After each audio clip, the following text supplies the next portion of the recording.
I am Samuel Hansen, and this is Relatively Prime, Fights from the Mathematical Domain. I've been feeling a bit nostalgic recently, and I was thinking about this old show of mine. No, don't guess. I can almost guarantee you've never heard of this one. It was called Science Sparring Society. It was all based around this tweet by Frank Swain, and it was to make this podcast that would tell the stories of fights from the history of science. It was so much fun to make, and I was always kind of sad that more people didn't get the chance to hear it. So I thought, why not just make up for that now and share the two mathematical fights that I covered on Science Sparring Society here on Relatively Prime. And that is exactly what I have decided to do. So with no further ado, here are episodes 1 and 7 from my 2012 podcast, Science Sparring Society. I'm Samuel Hansen. You're listening to Science Sparring Society.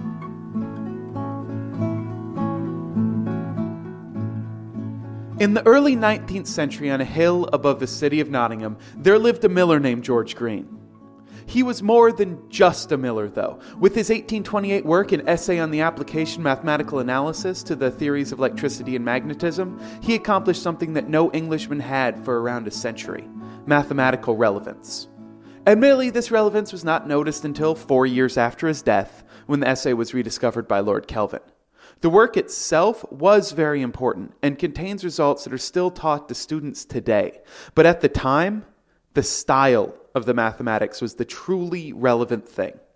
It was a style that had fallen terminally out of favor in England in January 1715, when what everyone thought was the last shot of the calculus wars had been fired.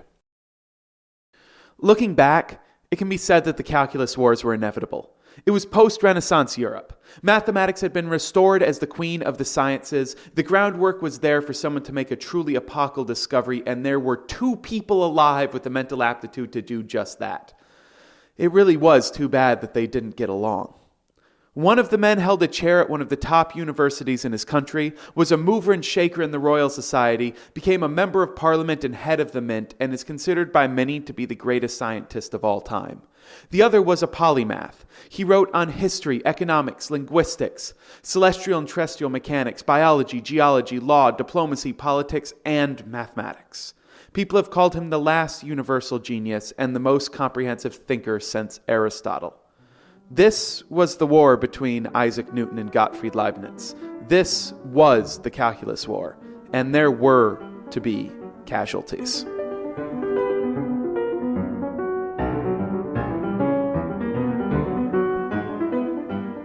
Their lives could have hardly started differently. Born on Christmas Day, 1642, or if you wish to go by our current calendar, January 4th, 1643, Newton had a rough beginning to his life. He was first shoved off to his grandparents at the young age of 3 so that his mother could live with her new husband. And then after his death, she sent him to a school so far away from their house that he had to room with the local apothecary. At the age of 16, she pulled him from that same school, where he had never really excelled, in order to help her run the family farm. It was only through the meddling of the local schoolmaster and his uncle that his mother was finally persuaded to let him attend Trinity College, Cambridge. He started his studies there at the age of 18. 4 years later, Newton would graduate, just in time to have to flee to the country from the plague. 2 years later, in 1667, he returned. 1 year after that, he attained his M.A. and became a fellow of the college. Finally, in 1669, Newton's life turned all the way around when he was appointed as the second Lucasian chair of mathematics. Leibniz, on the other hand, was a summer baby.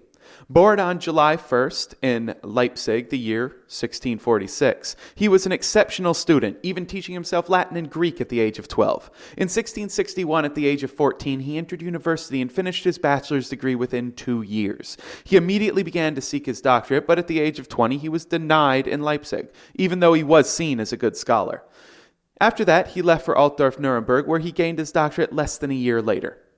He turned down the professorship that was offered, preferring to work as a lawyer in Mainz, where he also worked as a librarian an advisor, and a diplomat for the local nobility. Leibniz's life started to change, and not necessarily for the better, in 1672 when he traveled to France and England to perform diplomatic work. After he returned to Paris from England, he had found that his patron had passed away, and so had his job. He decided to stay in France, living in near poverty, to pursue his academic whims.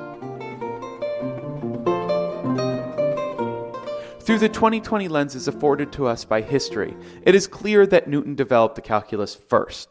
In fact, it was during the years that Newton had escaped to the country to avoid the plague that he developed what he called the method of fluxions.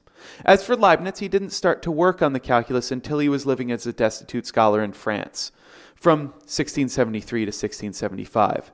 This 8-year gap between the development of the genius's versions of the calculus was destined to be the root cause of all that would come next.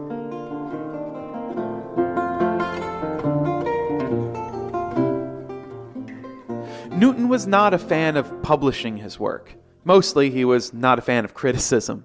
He had been convinced to publish his work on the particle theory of optics, which had been rather harshly treated by a certain Robert Hooke, an entirely separate scientific battle, and was clearly not looking forward to dealing with similar treatment again. All this meant that he did not publish his work on fluxions when he developed it. Even without publishing it, people were aware of his work. The two in the know who are most central were John Collins, a book publisher, and Henry Oldenburg, the secretary of the Royal Society. Not only were these two aware of Newton's work with fluxions, Collins had even tried to convince him to publish. They were also correspondents of Leibniz's during the Parisian years. Collins in particular kept Leibniz appraised of the newest ideas from the Royal Society. These are letters that would have been best left unwritten.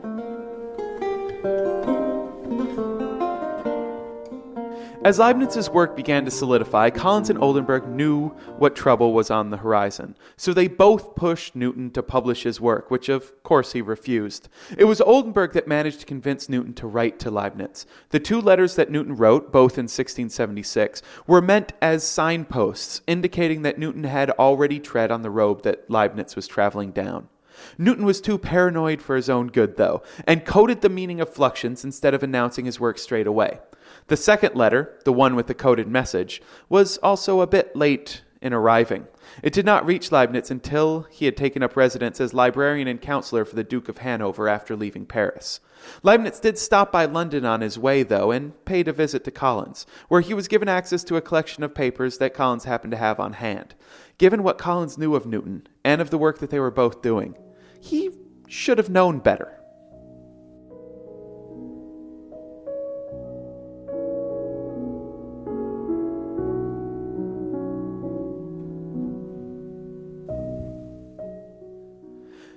Then came the silent period. Newton was working on his alchemical studies in the Principia Mathematica, and Leibniz was administering libraries, failing to drain the Harz Mountains, producing a never-to-be-completed history of the Guelph family, and developing an algebra of thought.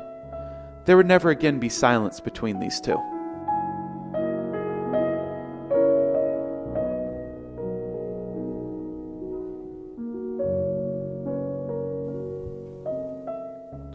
Finally, in October 1684, years after he had finished his work on the calculus, Leibniz published the first ever paper on the subject. There was no mention of Newton, but as he was busy with the finalization of the Principia, Newton didn't respond. Then 2 years later, Leibniz published another calculus paper, again without mentioning Newton. By this point, Cambridge was near boiling, and Newton was now sure that Leibniz was a thief. The war was about to start.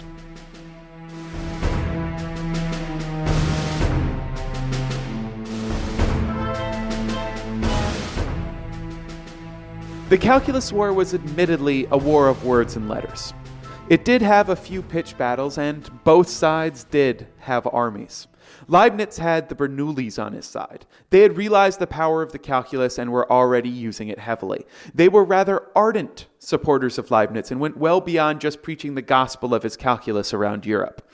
One of the Bernoullis, Johann, even claimed that it was Newton that plagiarized Leibniz's work, and referred to a certain individual of the Scottish race as Newton's ape, Newton's toady, and a hired pen.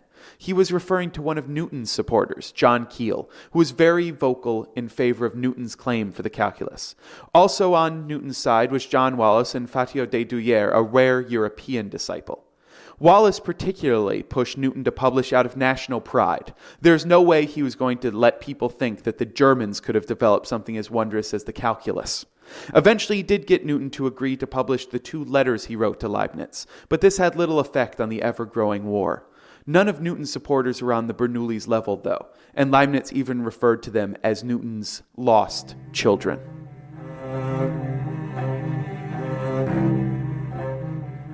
Newton himself stayed rather quiet, until, that is, he heard of Collins and Oldenburg's correspondence with Leibniz. This was the last straw, and he started to directly claim that Leibniz had stolen the calculus from him, identifying the theft as having taken place during the 76 visit to Collins.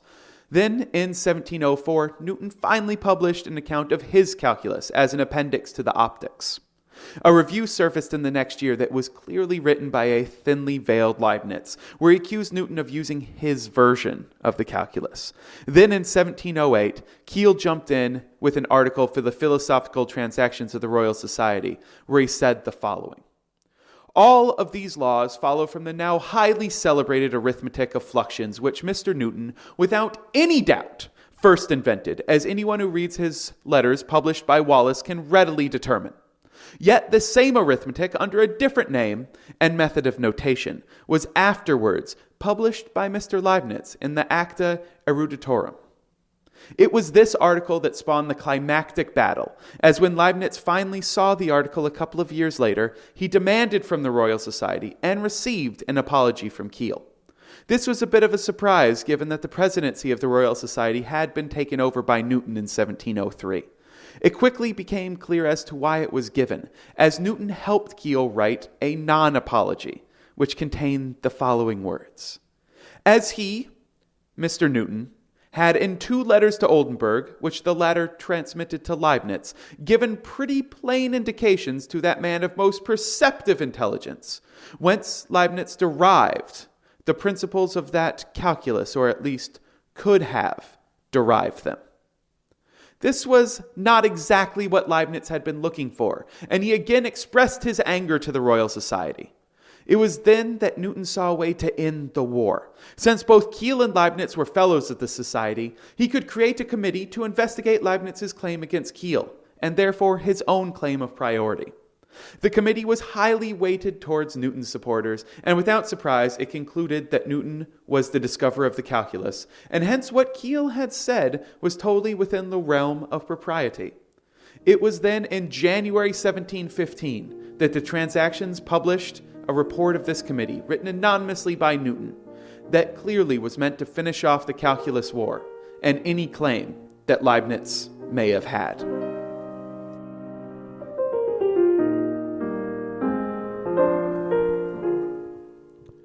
Leibniz's life at this point had really started to fall apart. He had never received a better posting than that which he had started with in Hanover, and in 1714 his boss had become the King of England. This sounds like it would have been a good thing, but the politics of the crowning happened to include wrangling involving the calculus, which only left Leibniz farther out in the cold.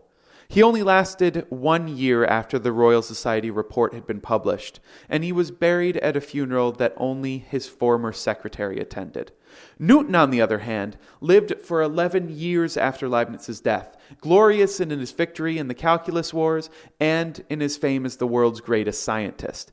Even Voltaire was a fan, saying after Newton's funeral, "If all the geniuses in the world were assembled, he, Newton, should lead the band."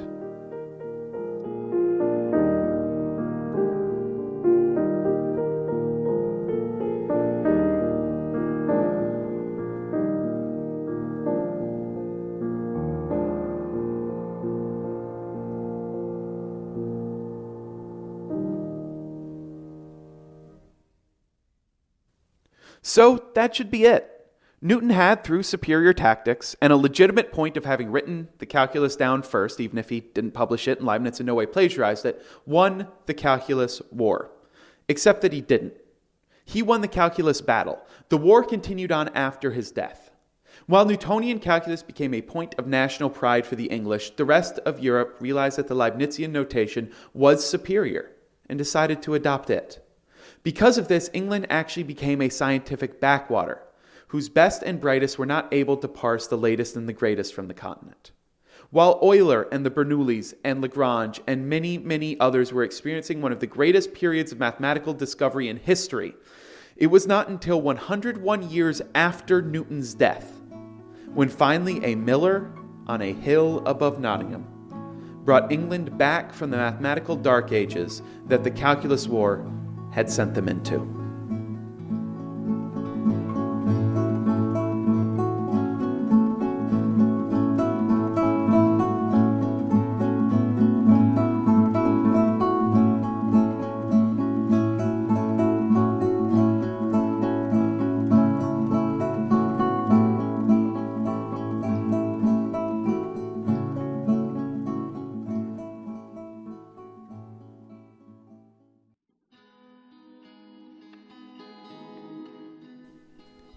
From a mathematical perspective, infinity clearly exists. The argument is simple. In fact, I think I remember hearing it on the playground in elementary school. It goes like this. Name the largest number. Oh, well, what about that? Plus 1. And there you have it. Infinity must exist, because if it did not, that child on the playground would be able to name the largest number without fear of the plus 1 retort. Mathematicians were comfortable with this line of reasoning for millennia. Infinity exists. And that's all well and good, and really why spend too much time thinking about it when we have so many great problems to work with down here in the finite numbers. Then, in the 1870s, that all changed. And many mathematicians were thinking about infinity, including two of the most brilliant minds of the time, one of whom it could be argued was in love with infinity, and the other loathed it with all of his soul.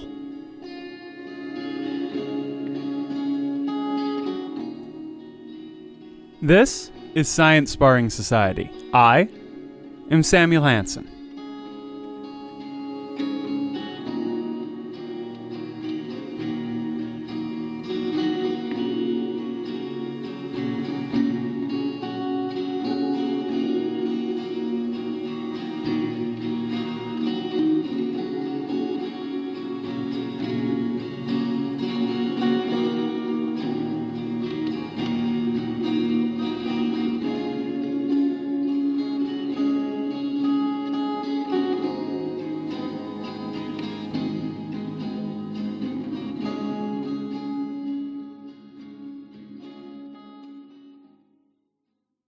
The man who loved infinity was George Cantor.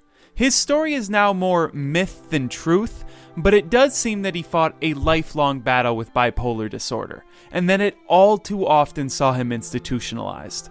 Cantor's work on infinity is now also a thing of legend, and his diagonalization method is taught to mathematics students with a true reverence. It was this method that led to the result that led to the fight with the man who hated infinity. It was this diagonalization that allowed Cantor to prove that there was more than one size of infinity. Stop to think about that for a second. Infinity, by its very definition, is unlimited. And what Cantor was saying was that, yes, the integers are infinite, they are unlimited, but the real numbers, the decimal numbers, are an even bigger infinity. To some, this was amazing.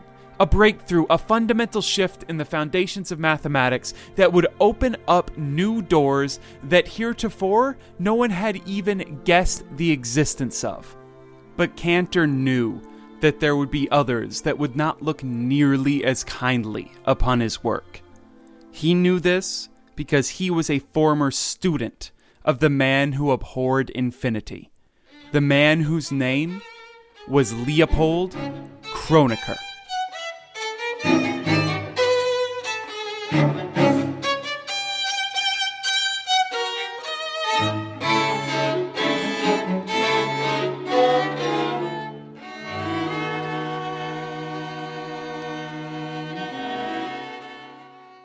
Kronecker had a few deserved reputations by that time. His first was as a truly amazing mathematician, one of the leading German mathematicians of that era. He was also known for being a strict finitist. That meant that he did not believe in the legitimacy of mathematical objects that could not be derived from the natural numbers in a finite number of steps. He stated it best himself: God made integers. All else is the work of man. Finally, Kronecker was known for being a bit of a jerk.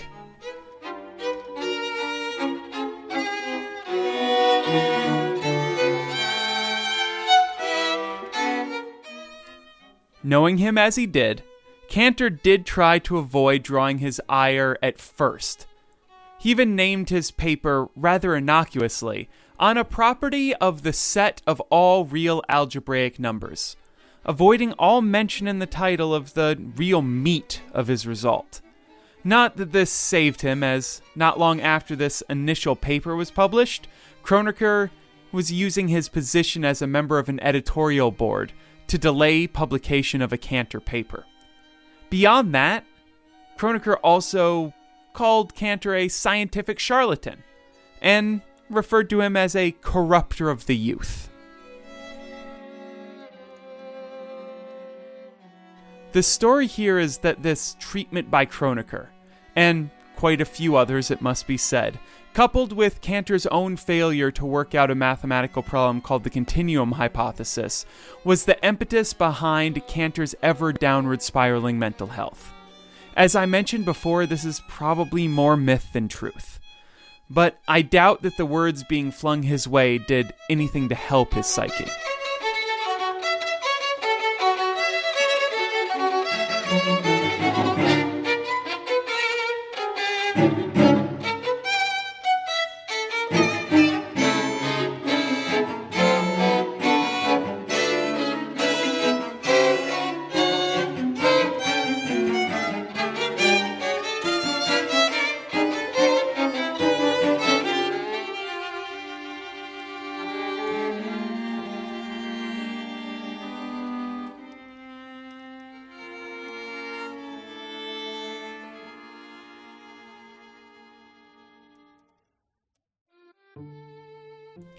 All of this yelling by Kronecker and all of the defending by Cantor was not without benefit.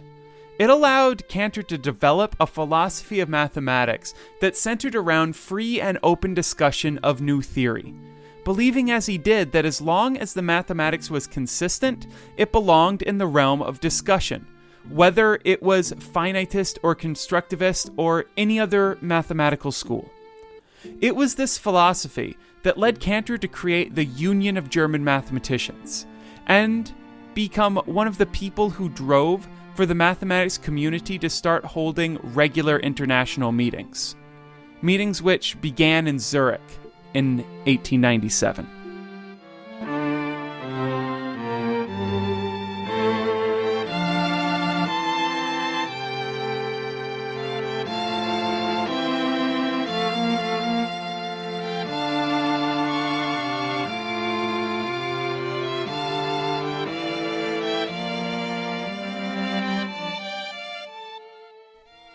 In the end, Cantor's proof that there's multiple sizes of infinity held up.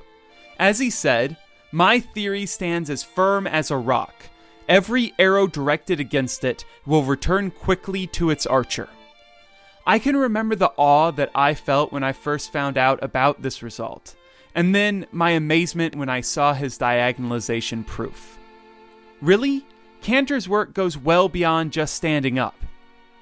It opened up mathematics to the great foundational reformulation of the early 20th century, and began the field known as set theory.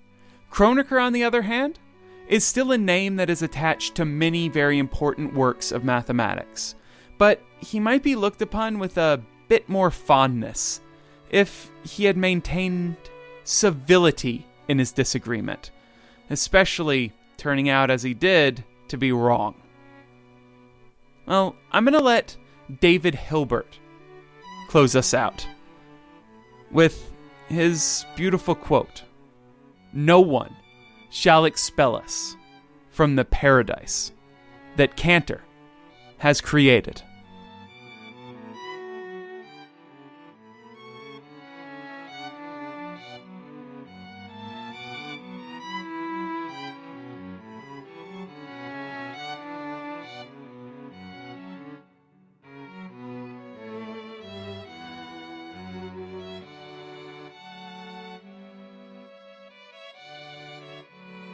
I hope that y'all enjoyed this blast from my podcasting past and the stories about the Calculus War and infinity. The music was from Liverpool Guitar Society, DJ Low, Cameron Music, Folk Cello, Rob Simpson, T.C. Randolph, E.J.L. Flop, and Bleerix. You can find links to their work on relprime.com, or you can also find links to the rest of the fights that I talked about on Science Sparring Society, as well as old episodes of Relatively Prime, if this episode also makes you feel a bit nostalgic. Just a quick reminder, Rel Prime is made possible by its wonderful patrons on Patreon. If you want to help me continue to make this show, head on over to patreon.com/relprime and toss in $1 or $2. That's it. That's really just about it. So thank you so much for listening. And as always, I hope that you have a matherific week.